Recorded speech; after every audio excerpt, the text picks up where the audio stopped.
प्राचीन समय की बात है। एक समुद्र के किनारे एक गुरु अपना आश्रम बनाकर रहा करते थे। हजारों शिष्य उनसे ज्ञान ग्रहण करने के लिए दूर दूर से उनके पास आकर रहते थे।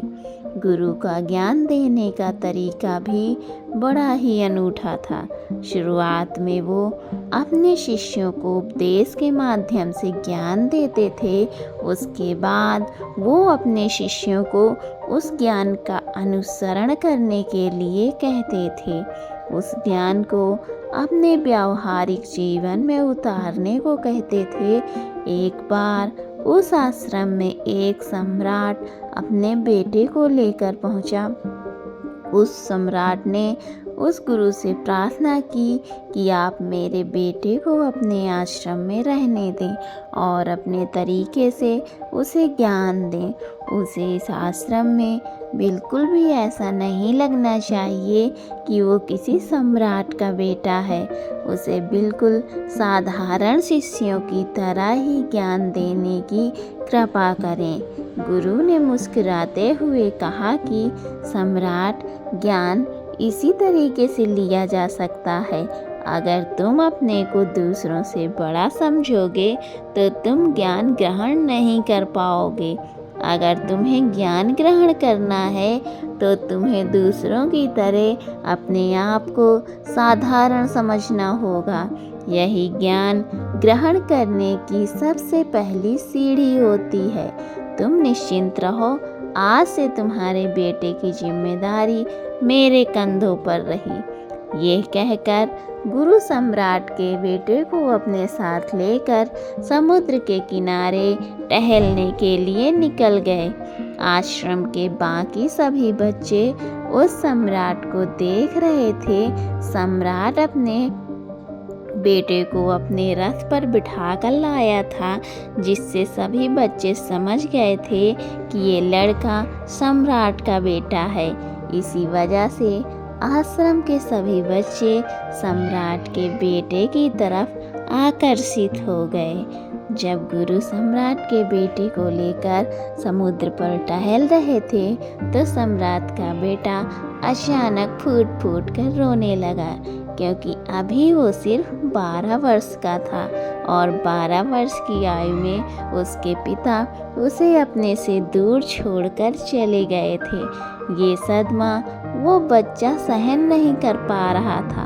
वो नहीं समझ पा रहा था कि उसके पिता उसकी भलाई के लिए उसे उस गुरु के पास छोड़ कर गए हैं।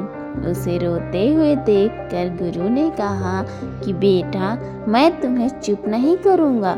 हो सकता है कि आज मैं तुम्हारे आंसू पोंछ दूँ, लेकिन कल तुम फिर अपने आप को अकेला पाओगे। याद रखना, जीवन में इंसान अकेला आता है और अकेला ही जाता है। जितनी जल्दी हो इंसान इस बात को समझ लेता है, वो उतनी जल्दी आत्मज्ञान के रास्ते पर निकल पड़ता है। गुरु ने अपनी बात आगे बढ़ाते हुए कहा कि जो इंसान अकेला रहना सीख लेता है वही खुद से प्यार कर पाता है, और जो खुद से प्यार करना जानता है वो किसी के भी जाने का अफसोस नहीं करता, क्योंकि वो खुद से ही प्यार करता है। धीरे धीरे तुम आश्रम के माहौल में ढल जाओगे। शुरुआत में तुम्हें समस्या आ सकती है, लेकिन कुछ दिनों के बाद तुम इसे आत्मसात कर लोगे। उसके बाद तुम्हें यही जगह बहुत अच्छी लगने लगेगी। ये जगह तुम्हें अपनी महल जैसी लगने लगेगी। संध्या हो चुकी थी। समुद्र के दूसरे छोर पर सूरज छिपने लगा था और अपनी लालिमा पूरे आसमान में बिखेर रहा था। बड़ा ही सुंदर दृश्य था और गुरु शिष्य को अपने साथ लेकर आश्रम में वापस लौट आए। उस शिष्य को भी थोड़ी सांत्वना मिली, क्योंकि गुरु की आंखों में एक अभूतपूर्व शांति झलक रही थी। और जब हम किसी एकांतवासी गुरु की आंखों में वो शांति देख लेते हैं तो हमारे हृदय से भी सारा भार हट जाता है, मन एकदम निर्मल हो जाता है। जब सम्राट का बेटा रात्रि का भोजन करने के लिए भोजन कक्ष में पहुंचा तो आसपास के सभी शिष्य उसके पास आने लगे। उन सभी को पता था कि ये सम्राट का बेटा है और अगर हम इससे दोस्ती कर लेते हैं तो उससे हमारा बहुत फायदा होने वाला है। यही सोचकर आश्रम के ज़्यादातर बच्चों ने उसे घेर लिया। बस कुछ बच्चे जो अकेले रहने का महत्व समझते थे, जो दिखावे में विश्वास नहीं करते थे, वो उस सम्राट के बेटे के पास जाने की बजाय अपना पूरा ध्यान खाने में लगा रहे थे और एकांत में बैठकर अपना भोजन कर रहे थे। कुछ दिनों के बाद सम्राट के बेटे की आश्रम के ज़्यादातर बच्चों के साथ दोस्ती हो गई। अब वो आश्रम में उन बच्चों के साथ घूमता, उन्हीं के साथ अपना ज़्यादातर समय बिताता। आखिरकार सम्राट का बेटा था, सुख सुविधाओं में पला बढ़ा था। आसपास बहुत से दास और दासियाँ होते थे। आसपास अपने मित्रों से घिरे होना, वही दिनचर्या उसने इस आश्रम में भी अपना ली थी। ऐसा नहीं था कि गुरु को ये सब पता नहीं था, पर गुरु उसे अलग तरीके से ज्ञान देना चाहते थे। बच्चों को ज्ञान आप उपदेश देकर नहीं दे सकते, उन्हें साक्षात्कार कराना पड़ता है। उसके बाद उन्हें वो बात समझ आती है जो आप समझाना चाहते हैं। गुरु को ये बात पता थी कि अगर मैं इसे बोलकर बताऊंगा तो ये कभी समझ नहीं पाएगा। मुझे ऐसे दिखाना पड़ेगा, उसे एहसास कराना पड़ेगा कि अकेले रहने से ही तुम अपनी शक्तियों को जान पाओगे। ये सीख देने के लिए गुरु एक दिन उस शिष्य को अपने साथ एक पहाड़ी की चोटी पर ले गए। पहाड़ी पर पहुंचकर गुरु ने उस शिष्य से कहा कि अब तुम्हारा ज्ञान पूरा हो चुका है, बस एक आखिरी रात तुम्हें यहाँ पर बितानी होगी। उसके बाद अगले दिन शाम को मैं तुम्हारे राजमहल में तुमको पहुँचा दूँगा। वो बच्चा ये सुनकर बहुत खुश हो गया कि अब मैं वापस अपने राजमहल चला जाऊंगा। फिर से मेरे दास दासियाँ, सारी भोग की वस्तुएं सब मेरे पास होंगी। उस शिष्य ने गुरु से पूछा कि मुझे आज रात आप यहाँ पहाड़ी पर क्यों छोड़ रहे हैं? आखिर मुझे कौन सा आखिरी ज्ञान यहाँ से मिलेगा? गुरु ने मुस्कुराते हुए कहा कि यहाँ पर चट्टान के पीछे तुम्हें छिपकर बैठना होगा। यहाँ पर रोज रात को एक बाज आता है, तुम्हें उस बाज को देखना है, बड़ी गौर से देखना है, हर गतिविधि देखनी है और उस बाज को देखने के बाद अगले दिन अगर तुम उस बाज की खूबियाँ मुझे बता पाए तो मैं तुम्हारे राजमहल वापस भिजवा दूँगा। और हाँ, सुबह आने से पहले एक बात पर और ध्यान देना है।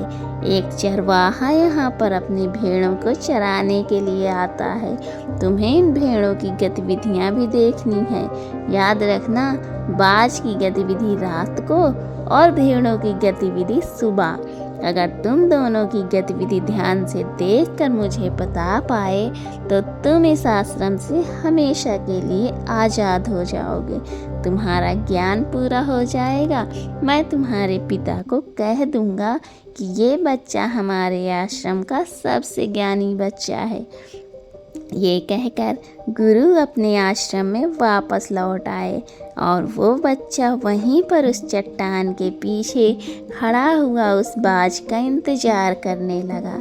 काफ़ी वक्त बीत जाने के बाद वहाँ पर एक बाज अपने बच्चों के साथ पहुँचा। सम्राट के बेटे ने पूरी रात उस बाज की गतिविधि बड़े ही ध्यानपूर्वक देखी और सुबह होने के बाद जब चरवाहा वहाँ पर अपनी भेड़ों को लेकर पहुँचा तो उसने एक अभूतपूर्व दृश्य देखा। उसने देखा कि वो बाज भेड़ की एक मेमने को अपने पंजे में दबाकर आसमान में उड़ गया। उसने उस भेड़ के बच्चे को शिकार कर लिया था।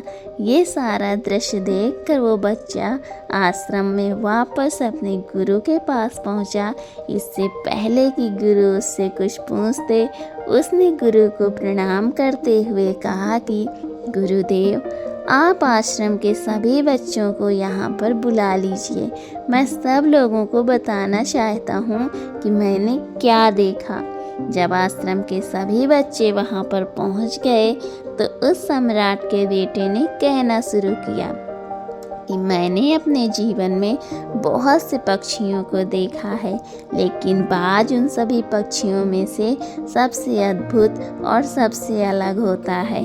उदाहरण के लिए एक तोता हम सभी ने देखा है। तोता बोलता तो बहुत है, लेकिन कभी ऊंची उड़ान नहीं भर पाता।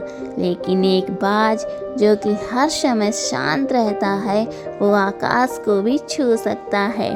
उसमें आकाश को भी छू लेने का सामर्थ्य होता है। जब भी एक बाज अपने शिकार को निश्चित कर लेता है तो वो उसी शिकार पर अपनी नज़रें गड़ाए रहता है, चाहे वो कितनी भी ऊंचाई पर क्यों ना हो, चाहे कितना भी बड़ा तूफान क्यों ना आ जाए, लेकिन उसकी नज़र हमेशा अपने लक्ष्य पर स्थिर रहती है। आज सुबह जिस बाज को मैंने देखा, उसने हर भेड़ को अपना शिकार नहीं बनाया, बल्कि उस भेड़ के झुंड में से उसने उस भेड़ के मेमने को अपना शिकार बनाया। उस बाज की तरह हमें भी अपना ध्यान अपने एक ही लक्ष्य पर स्थिर रखना चाहिए। चाहे कितनी भी अड़चनें क्यों ना आ जाएं, हमें अपना लक्ष्य स्पष्ट दिखाई देना चाहिए। 10-20 अलग अलग लक्ष्यों में अपनी ऊर्जा बर्बाद करने की बजाय हमें किसी एक लक्ष्य पर पूरी एकाग्रता के साथ ध्यान देना चाहिए। तीसरी बात जो मैंने उस बात से सीखी और जो हम सभी को सीखनी चाहिए, वो ये है कि बाज कभी भी दूसरे पक्षी के साथ नहीं उड़ता। वो हमेशा आकाश में अकेले उड़ता है। इससे हमें ये सीख लेनी चाहिए कि हमें कभी भी छोटी सोच वाले लोगों के साथ नहीं रहना चाहिए। आखिरकार हम भी वही बन जाते हैं जिनके साथ हम रहते हैं। इसलिए या तो बड़ी सोच वालों के साथ रहो या फिर अकेले रहो, क्योंकि जब हम अकेले रहते हैं तभी हम खुद की ताकत और खुद की कमजोरियों को जान पाते हैं। कमजोरियों को जानकर उनको दूर कर सकते हैं और अपनी ताकत को जानकर उसका सही इस्तेमाल कर सकते हैं। लेकिन वो तभी संभव है जब हम अकेले रहना सीखेंगे। चौथी सीख जो हमें एक बाज से लेनी चाहिए कि एक बाज हमेशा अपनी सीमाओं से ऊपर उठकर उड़ता है।